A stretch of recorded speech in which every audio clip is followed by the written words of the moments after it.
Hello and welcome to the Franchise Tag Podcast with me, your host, Freddie Hall. I hope you're doing all okay. The weather has shifted. We were having such beautiful weather, but the rains have arrived.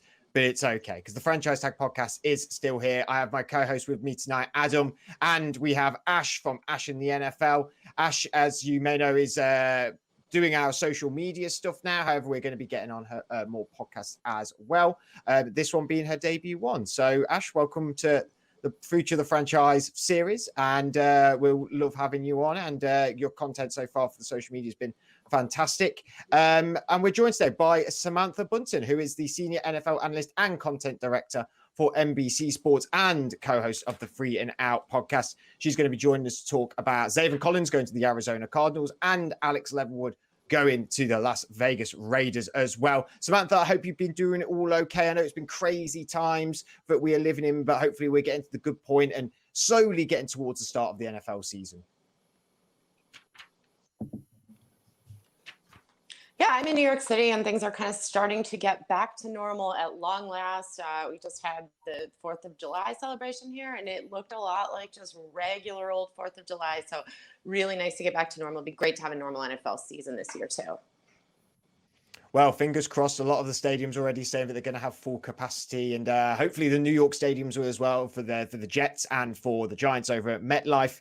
Hopefully, fingers crossed, it's going to be an NFL season with no hiccups, much like it was last year, and what a great job they did.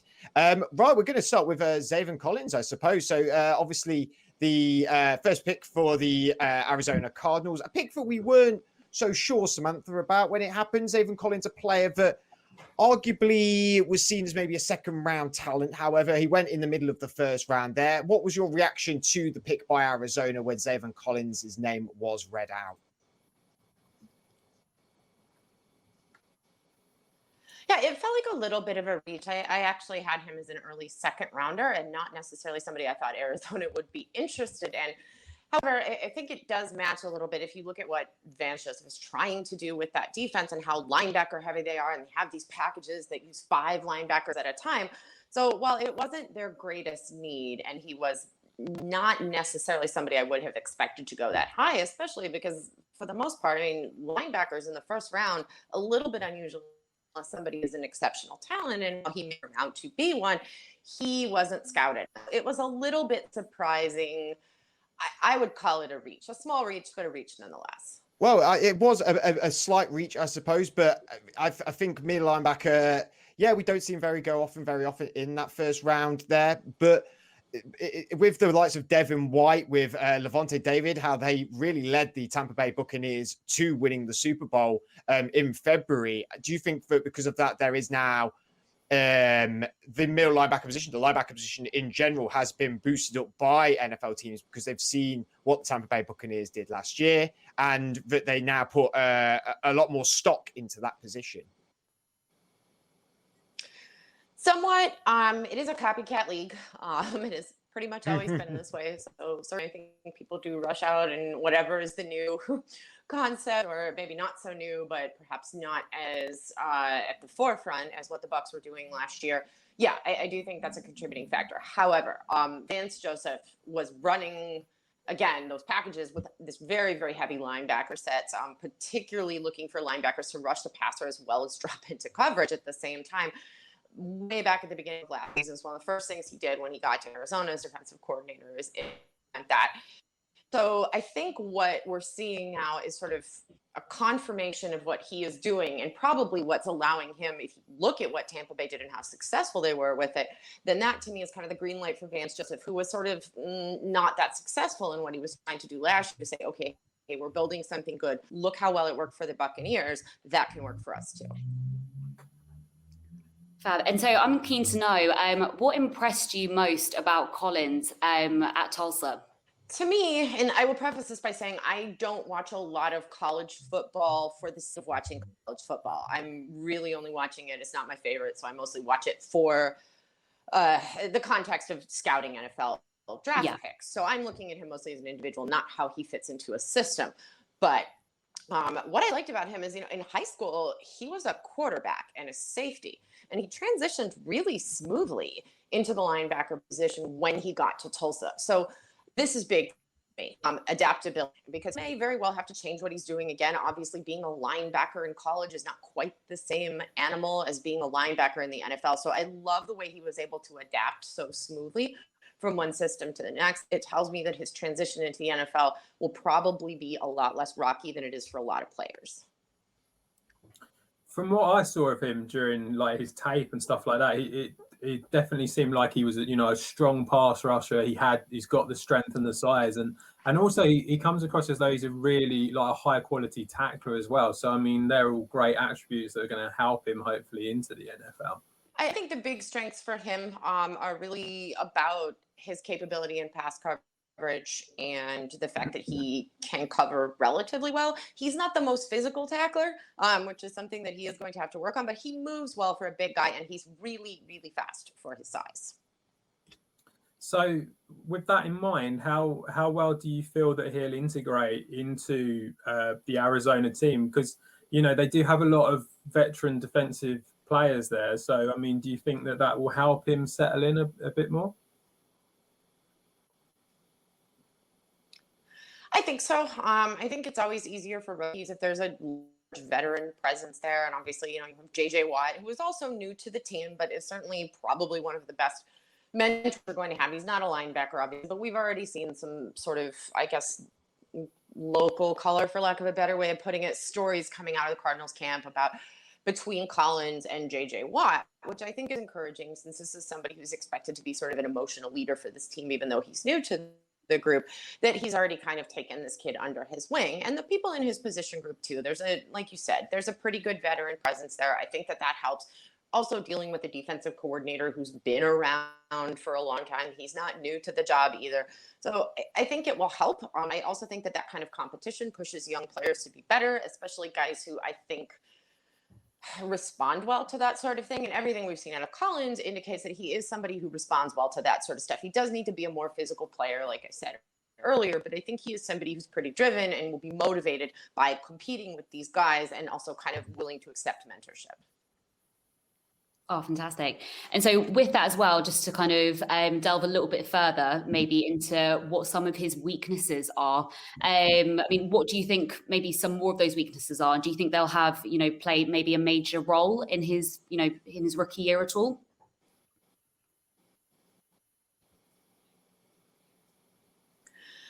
I do think he needs to get stronger. He's a tremendous athlete for his size, but it's linebacker stuff. You're often sacrificing a little bit of either strength or speed, and it's rare to get a player who is really, really off the charts in both categories. So he definitely needs to get more physical. I think he needs to get stronger, but you can't get too big, or you start to lose the speed, which is one of the, of course, hallmarks of his particular skill set. So he's also a little bit raw, and some of that may come with the fact that he did change positions when he went to college, although he's had a decent amount of time to get there. And again, under Vance Joseph, I think that's a good sort of situation for him to be kind of coached up in that way. And to an extent, of course, we acknowledge that everybody is pretty raw coming into the NFL. It is a different game than college. So a little bit of a transition there. But other than that, I've heard there were a few knocks on him from scouts saying he had trouble shedding blocks, which is something, again, that comes a little bit back to strength and probably to rawness as well. These are all things I think that are pretty, I don't want to say they're easy to overcome, but that a decent player, a player who's perhaps not even as talented as Evan Collins, would be able to overcome working with the new team. So I don't anticipate it being any kind of huge stumbling block for him, but there might be a period of adjustment with regard to those things. Yeah. Moving over to the sort of team itself, I mean, do you think that there was a position that maybe was slightly more needed rather than linebacker? Because I mean, they have brought in a lot of free agents, but I mean, like they had an okay season last year, but it wasn't fantastic. So is there sort of more places that they needed to focus on rather than linebacker? Yeah, so I think they were to focus on defense, certainly. That was clearly the side of the ball that they needed to primarily look into, although there is an offensive line issue there that I think is fairly significant, especially with Kyler Murray being an undersized guy the way that he is. That's something that I think that they need to improve upon, and I'm surprised they didn't prioritize it more. You can also make an argument that they needed to get deeper at tight end, but I thought, yes, it was correct to prioritize the defensive side of the ball. That being said, I think there was a greater need at corner. So it feels like a little bit of an indulgent pick for a defensive coordinator who loves these linebacker heavy schemes, who likes to use linebackers in the role of sometimes, use linebackers in the role of line sometimes. So that's all well and good if you can make it work. And then you've got a really innovative package that is difficult to defend against for an offensive line and for the opposing offense. But it does maybe leave you shorthanded in a couple other critical position, pretty thin at corner, and there were some darn good corners on the board when they took him. So, and that's sort of, I guess, comes back to what we talked about initially, where I was a little bit surprised this was the direction that they went in. He's also really not, has been in the news recently because of bad things rather than the good things of being a number one pick, being really exciting. And it's Arizona's, they've got very quick, dynamic defense when you've got people like Buda Baker, JJ Watt, Chandler Jones. But unfortunately, it has been news in the last 2 weeks, he was arrested for doing 76 miles per hour in a 35. Which he denied he was going fast, but he did apologize. And the Cardinals, interestingly, have yet to comment. In my mind, I think when you're doing 76 in a 35, I don't think there's much of a case for that. But do you think that there is maybe some issues in the Cardinals back office with that he's getting in a bit of trouble? And it was interesting that you said earlier about JJ Watt being that old veteran player that's going to be the emotional leader. Do you think he's maybe put his arm around Zaven and gone, Zaven, come on, you're in the NFL now. This is not how you need to behave. We need, everyone's going to have the public eye on you. You need to be a bit more professional. Do you think that conversation was maybe had, and maybe some conversations in the Cardinals back room?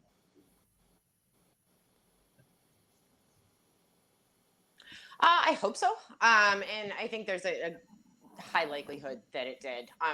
This is one of those things where, I agree with you. I mean, this is ridiculous, right? You know how fast you're going, or even if you're not aware of the exact speed, you are going, 30 or 40 miles an hour over the speed limit. So, but at the same time, when these guys get arrested, I kind of class them into two separate categories. What did they do? Was it predatory or was it stupid? And if it's predatory, I'm super concerned. I don't know that necessarily those are the kind of things that are fixable. Sometimes it just means you got a bad dude. That's a character issue that is going to be ongoing. If it's stupid, and this definitely falls into that category, right? This is just stupid. Then I think it can be a teaching moment. These are things that I think you can learn from. And certainly I think veteran leadership from somebody like JJ Watt or other members of that defense, Chandler Jones, to another guy who I think is a really good veteran leader who would do an outstanding job of kind of taking them under his wing and doing this kind of stuff. You're representing the franchise. And also I think it's dangerous. You shouldn't do it. Of course not. But in the grand scheme of things, when we talk about the offenses that get committed by these guys, sometimes this is the kind of thing where it's, we all sit here as that are, being fully formed adults and go, oh, this is so stupid. It's so reckless. And we were all kind of stupid when we were 22. Right. So we need to cut this a little bit of break. If I want to make another mistake, I'm going to go ahead and chalk this up to the overwhelming feeling that one might get when one becomes a first round NFL draft pick. It starts to make you feel a little bit invincible, right? So as long as we don't see something like this again, I don't think this is really going to be that big of an issue. I can imagine you feel like life is going 100 miles per hour and you feel a little bit invincible, like you said. But like I said, it was stupid. It wasn't like king of stupid Johnny Manziel level, but it was just like, rookie stupid, slap on the wrist. Don't do it again. JJ Watt, Chandler Jones clearly have had a phone call, gone, come on, be a grown up, but don't be silly. None of that again. And he'll learn from it. I mean, it's just a slap on the wrist of an offense, isn't it, really?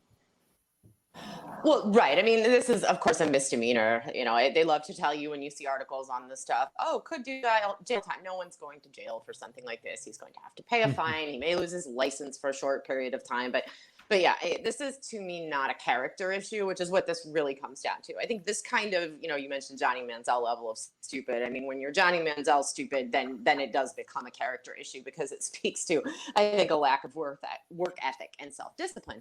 But the most part, when we see these kinds of things that are done rather than predatory, it's, you know what, let's just kind of let this kid learn and hopefully we're just not going to see anything like this again out of him.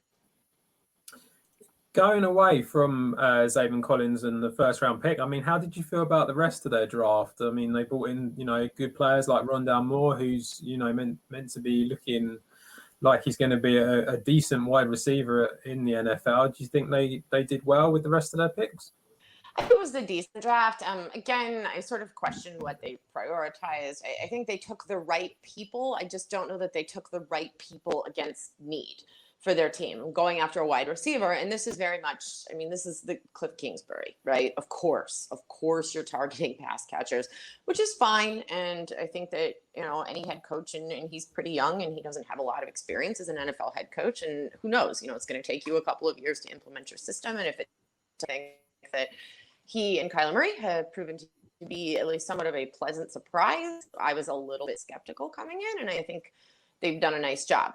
He's also, of course, not the only person with any say-so there. He's not a coach who's going to have control over the draft completely. This is not a Bill Belichick situation. So you look like what Steve has done here, that he's really, I think, been a lot better than we were expecting. 5 years ago, well, probably not even that far back, actually, maybe like 2 years ago, we were talking about, oh my goodness, you need to fire this guy, clean out the whole front office. They're a mess. They don't know what they're doing. And then everything has kind of worked out better than I expected. So I'm going to trust them a little bit that they know what they're doing. I did like the value for slot on the rest of the draft picks after Zaven Collins. He was probably the draft for them, and he wasn't that big of a reach. So as far as identifying talent, I think they did a great job. In terms of filling holes, it could have been better. Let's move on from the Arizona Cardinals and talk about another team which, admittedly, Adam, you have ripped this team a few times, especially their coach, John Gruden. What's it you always say? He just loves his new toys? He loves his new toys. He really does. Well, he's definitely got a very big toy to here with Alex Leatherwood, the offensive lineman that he picked at 17. We're going to move on to talking about Alex Leatherwood here. O-line was, all that we talked about the Raiders in the offseason. We'll move on to more of that later. But what was your reaction, Samantha, when Alex Leatherwood's names got read out and he officially became a Las Vegas Raider? He was a little bit of a surprise, and we've seen this essentially every year with the Raiders under John Gruden, that there'll be some really smart picks, and then there'll be some real head scratchers. And this one falls, I guess, a little bit in between, but it was an odd choice. It was not what I was expecting. They did obviously have a need there. They have restructured their offensive line, and they've traded away Trent Brown. So, of course, you have a need at tackle, and certainly he fits the bill. We've had a real talent deficit at tackle the last couple of years in the draft, and it is, of course, one of the most difficult positions to transition from college to the NFL at one of the most, I guess, different roles from how you function in a college offense to how you function in an NFL offense. But there's just been such a dearth of talent, and then all of a sudden in the 2021 draft, we had this huge influx of offensive tackles who were really, really excellent, and certainly he was among the group that was the best there, and goodness knows they needed the help there. And Derek Carr, a guy who absolutely hates pressure, who just cannot function, especially when there's anybody around his feet, anybody getting up in his kitchen, have to make that a priority if you're going to stick with Carr as your quarterback. Fab. And so obviously I know that you've said that you don't really watch that much college football and everything, but from a scouting perspective and kind of, coming into the draft as well, what kind of impressed you most then about Leatherwood from his time at Alabama that, impressed you the most?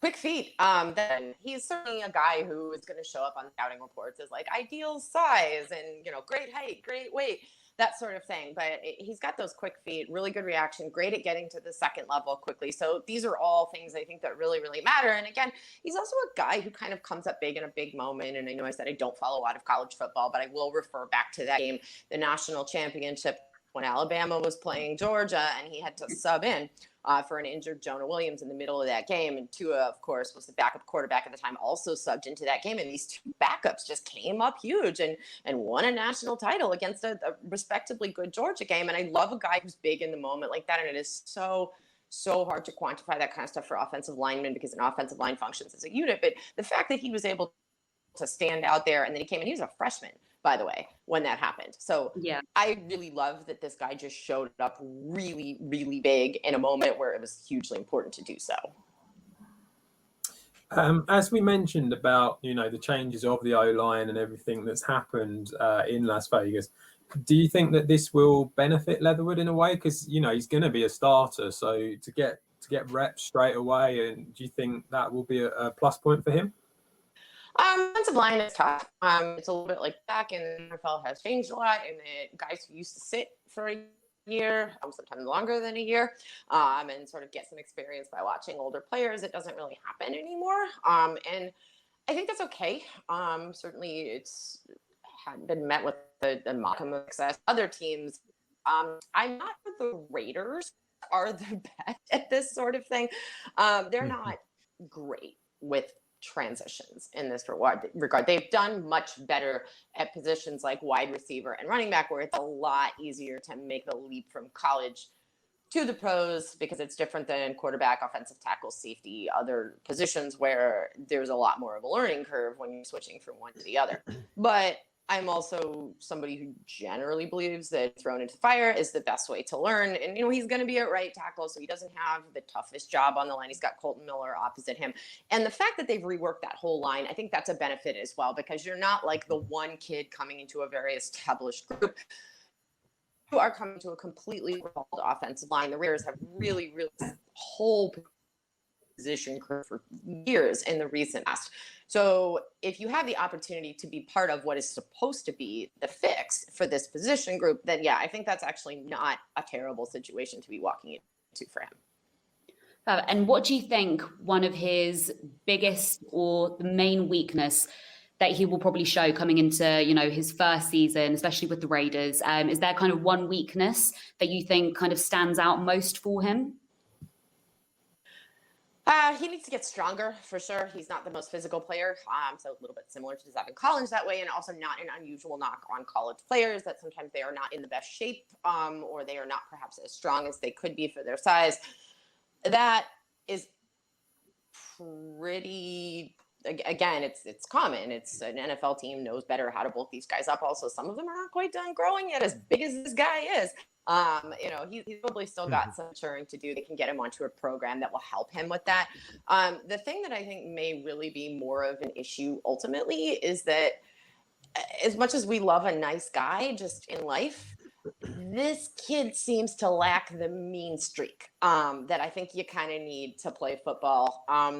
Obviously, offensive line, not the position where you worry the most about that. You are mostly protecting rather than attacking. But there are a lot of coaches out there who would say that you don't want an offensive tackle who doesn't have that mean streak, who doesn't have that little bit of rage in there that makes them that much better at what they do. This kid definitely could stand to get a little bit more aggressive. Yeah. I mean, how did you feel then? Because given the position that the Raiders were at, there were other guys that they could have picked. I mean, we saw someone like Darisaw went to the Vikings. I mean, arguably you could have had him instead. I mean, do you feel that the pick was a bit high considering who else was available? A little bit. Penei Sewell was, of course, the guy you wanted. He was off the board. So that's kind of goes without saying, okay. Then if you are married to the idea of taking an offensive tackle, then you just kind of move down. So you're looking at guys like Rashawn Slater and Alex Leatherwood. A little bit of a surprise. I didn't have him. If you evaluate your draft picks like tiers, so these are your tier 1 offensive tackles and your tier 2 offensive tackles. He was a guy who's like a little bit fringy for tier 1. He's probably at the top end of tier 2. And there were some tier 1 offensive tackles still on the board. So, well, I agree that they needed to address the position. And while they did have some other needs, of course, that this was certainly a priority.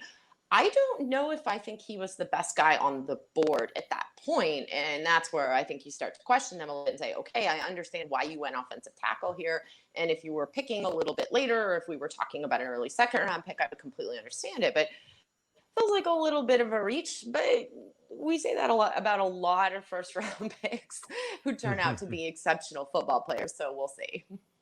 Do you think that it might have been more about his character then? Because I know that there is a big thing, isn't there, with the Raiders and Mike Mayock about players' characters and stuff like that. Do you think that that might have been the reason why he did go above some of the others? It might be. The downside of that is, he's missing that means. But since Mike Mayock is about very, very sort of invested in this idea of high character players, he certainly fits the bill in that capacity. Just really, really smart, thoughtful kid, responsible citizen, nice kid. You're not going to see this kid drive 70 miles an hour in the 40-mile-per-hour zone, or even certainly not anything than that. So yeah, I think that is a value system. And while I respect that, I think there were other people on the board who, while they may not be as much of a Boy Scout as this kid, were certainly also good citizens and also better football players. But then again, Mike Mayock and I definitely don't agree on how to run a football team. Who would you have picked, Samantha? Oh gosh, there's a part of me that thinks they should have moved up and tried to get Sewell. He fell a little bit further than I expected. So obviously the Raiders making draft day trades is often not a good scene at all, but I would love to see them at least be in the mix for that. And who knows, maybe they did. Maybe they inquired and it was too expensive.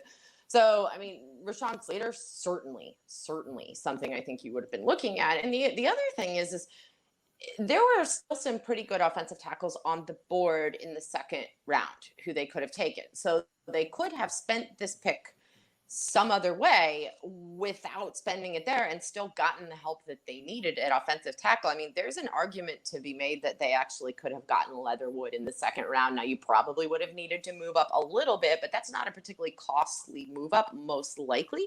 And you have serious needs at corner, at free safety, both outside and slot corner. And I wonder if it might have made more sense. There was some pretty serious talent at corner on the board at this point, and that might have helped them more than what they did here. Perfect. And so I think I might already know the answer to this, but what are your thoughts on Leatherwood and stuff potentially maybe being the strongest defensive lineman to come out of the draft? Is that something that you agree with, or what's your thoughts maybe on that statement? I think that distinction belongs to Sewell. He did go to Detroit, so there's a chance he just kind of falls down a hole and may turn into a apple that will never matter. He will never kind of attention. But poor guy. Lions, it's a bad way to go. Rough start for that poor young man. But I do think he was far and away the best talent on the board at the position. Now, I think you can make an argument for Leatherwood that he is capable of performing just as well as Slater or any number of, let's say, the top 5 tackles who were on the board. So, yeah, I'm uncomfortable giving distinction of best because I think we do know it. But in terms of ends up second best out of this group, he's not the first guy I would pick for that, but he's also not the last person I would pick for that as well. I think he a chance to be a contributor. Kind of a weird pick for the Raiders. It was mostly because it's not because he's not worthy, it's because they didn't need to take him that high. With this pick, because it is a pick that is in the trenches, offensive line, their defensive line is pretty okay for a Raider team. I mean, when you've got people like Max Crosby, they seem to be building in the trenches there. They clear out all of their offensive linemen. They get rid of Trent Brown. They get rid of Rodney Hudson. They get rid of Gabe Jackson as well.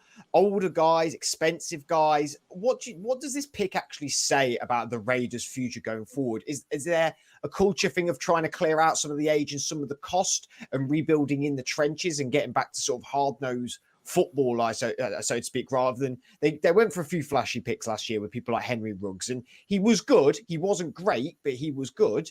And then they revert back this year to building in the trenches. Do you think that speaks a lot for the future of the Raiders?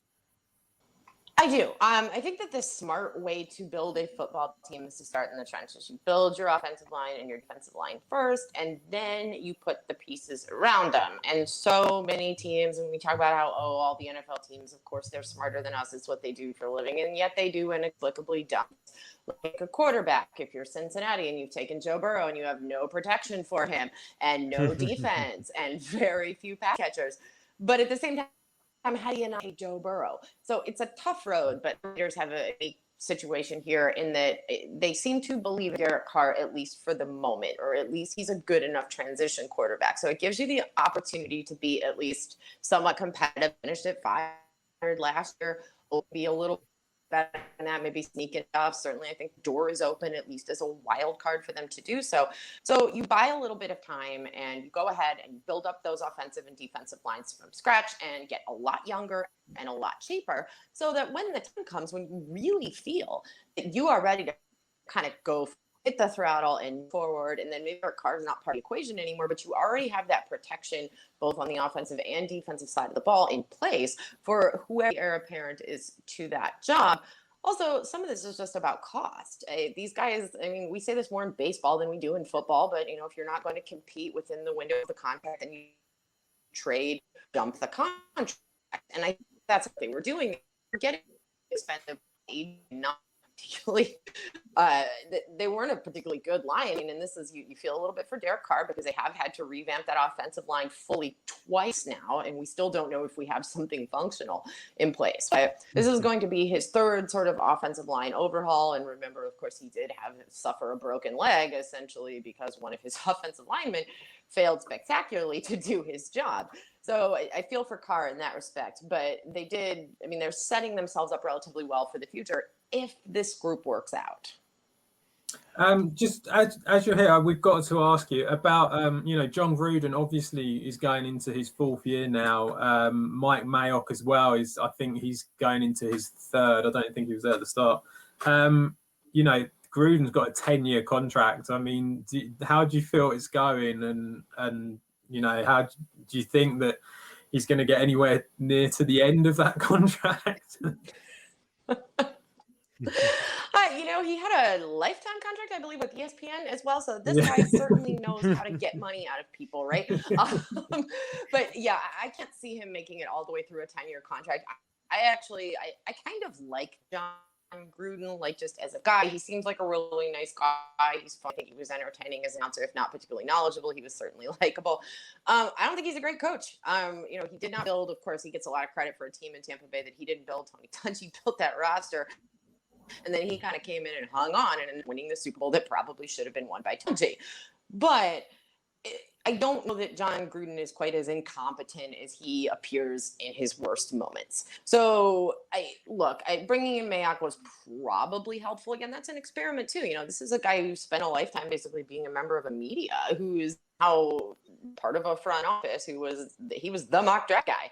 And now he's the guy making the draft picks. And since Mayock has been there, things have been better for Gruden, and that may ultimately be the thing that keeps Gruden around longer, because he ceded some responsibility to somebody who's probably better at certain facets of the experience than he is. He came in, I think, with a lot of grandiose ideas, wanting to run he makes the drafts and does all the player personnel decisions and does all the player development, and then also the guy who coaches. And it was like, whoa, in way over your head. So the fact that he has some assistants now, if Mike Mayock works out, which I think it's still too soon to tell, it's only been a couple of years. Yeah, it'll keep him around longer. But how long does anybody, even people who have way more performances in their first couple of years than what we've seen out of John Gruden in the last 10 years, it's very, very rare. Turnover is so high in the NFL that tenure is pretty unusual, and I doubt John Gruden's going to be the do it. Oh, it's very expensive to pay him to go away, which is something they are to have to think about. Samantha, thank you for joining us today. Loads of great knowledge from yourself, and lots of opinions as well. Zaven Collins needs to get stronger. Alex Leatherwoods needs to get stronger. I can see John Gruden holding his... If they were on Hard Knocks this year, I definitely feel like there'd be a moment where John Gruden would grab both his shoulder pads and say, "Come on, kid, you got to get mean." I can feel like that's like a Hard Knocks moment, surely. It certainly does, doesn't it? Is there a group that is more made for Hard Knocks than the Raiders, especially the John Gruden Raiders? It's a shame we're not going to get to see that. Instead, we get to see the Jerry Jones show at the Dallas Cowboys, which I'm sure will be very interesting viewing as well. What are you excited about seeing coming from the program this year? From the Cowboys. Yes, from the Cowboys this year. What are you hoping to see when Hard Knocks releases all their film and footage? Any juicy Dak Prescott contract bits do you think will be in there? Hope so. I certainly hope we get at least a little bit of insight to some of the animosity between Dak Prescott and the team. I think that might be really interesting.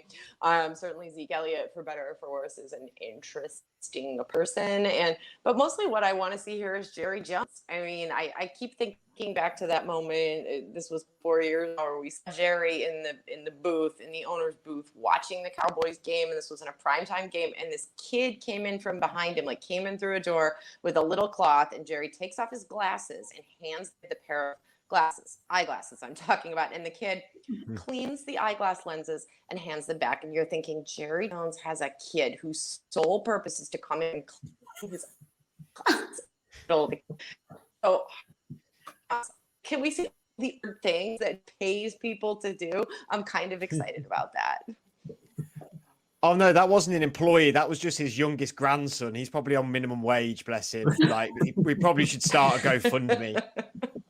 Love that.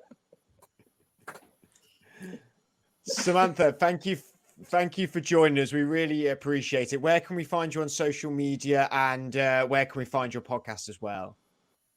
I'm on social media. It's just my name, at Samantha Bunton. You can find me on Twitter. That's where I am most active. Smashing. Well, thank you for joining us once again. Thank you, Adam. Thank you, Ash, for debuting on as well. Ash will be coming back more to do the podcast as well. I hope you have a good week. Come on, England, for the Euros. Hopefully the final is coming our way. But we'll see you all very soon, and have a great weekend.